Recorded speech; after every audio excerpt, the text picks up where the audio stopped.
జగన్మోహన్ రెడ్డి గారు రేపు సత్తెనపల్లి పర్యటనకు వెళ్లనున్నారు.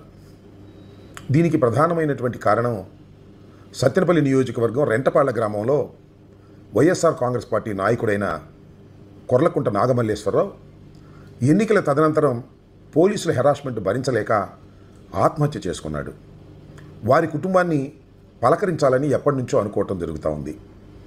ఒకసారి అది పోస్ట్పోన్ కూడా అయింది కొన్ని కారణాల వలన.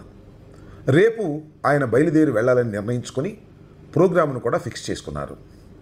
అయితే చిత్రం ఏంటంటే దానికి పర్మిషన్ లేదని, దానికి బందోబస్తు ఏర్పాటు చేయలేమని పోలీసులు సాక్షాత్తు ఎస్పీ గారే మీడియా సమావేశం పెట్టి చెప్పడం ఆశ్చర్యాన్ని కలిగించింది. ఎందుకంటే ఈ దేశంలో, అంటే ప్రజాస్వామ్య దేశంలో ఎవరైనా ఎక్కడికైనా వెళ్ళవచ్చు. ఇది స్వాతంత్రానికి సంబంధించినటువంటి అంశం, ప్రాథమిక హక్కు. ఆ ప్రాథమిక హక్కును కూడా తీసేయాలనేటువంటి ప్రయత్నం చేస్తున్నారు. ఏంటంటే జగన్మోహన్ రెడ్డి గారు వెళుతున్నది ఒక బహిరంగ సభకి కాదు, ధర్నాకి కాదు, ర్యాలీకి కాదు, లేదా దేనన్నా ప్రొటెస్ట్ చేయడానికి కూడా కాదు. కేవలం చనిపోయిన ఒక కుటుంబాన్ని పరామర్శించడానికి వెళుతున్నాడు. దీన్ని అడ్డంకులు సృష్టించాలని నారా చంద్రబాబు నాయుడు గారు, లోకేష్ గారు తీవ్రమైన ప్రయత్నం చేయడంలో భాగమే పోలీసు యంత్రాంగం ఇవాళ పర్మిషన్ లేదని ప్రకటించడం అని నేను అభిప్రాయపడుతున్నాను. ఇది అందరికీ తెలిసినటువంటి సత్యమే.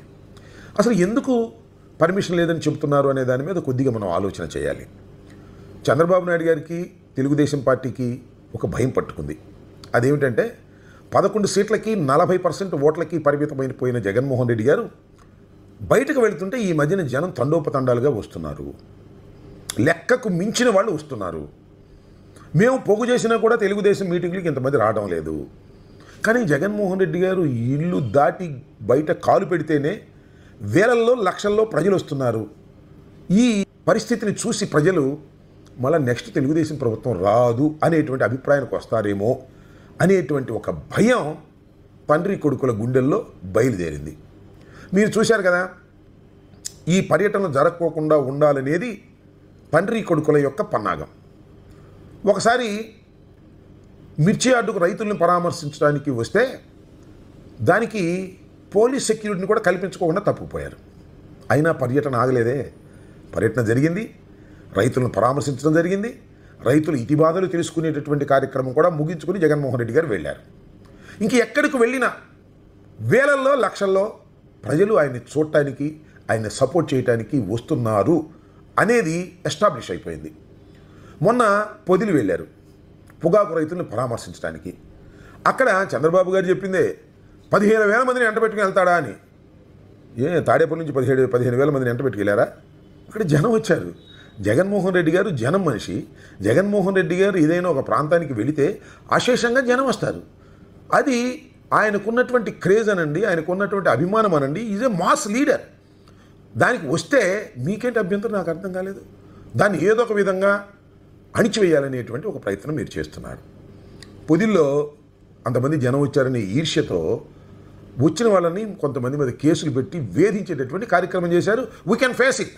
వైఎస్ఆర్ కాంగ్రెస్ పార్టీ దీన్ని ఫేస్ చేయడానికి సిద్ధంగా ఉంది.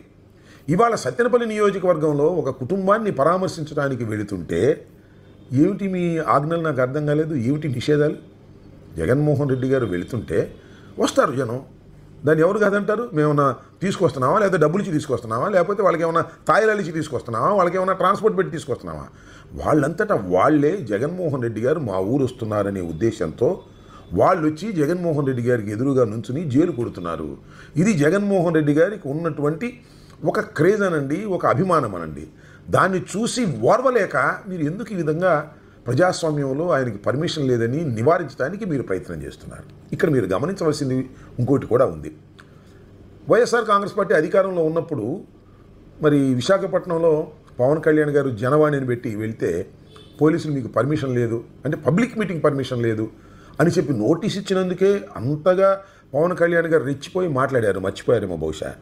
మరి వాళ్ళు కేవలం ఒక చనిపోయిన కుటుంబాన్ని పరామర్శించడానికి వెళుతుంటే వెళ్ళడానికి వీలు లేదంటాం ఎంతవరకు సమంజసం అవుతుంది?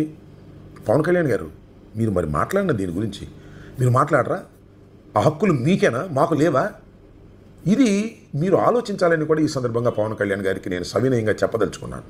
ఒక ప్రజాస్వామ్య దేశంలో ఎవరైనా ఎక్కడికైనా వెళ్ళేటటువంటి హక్కు ఉంటుంది.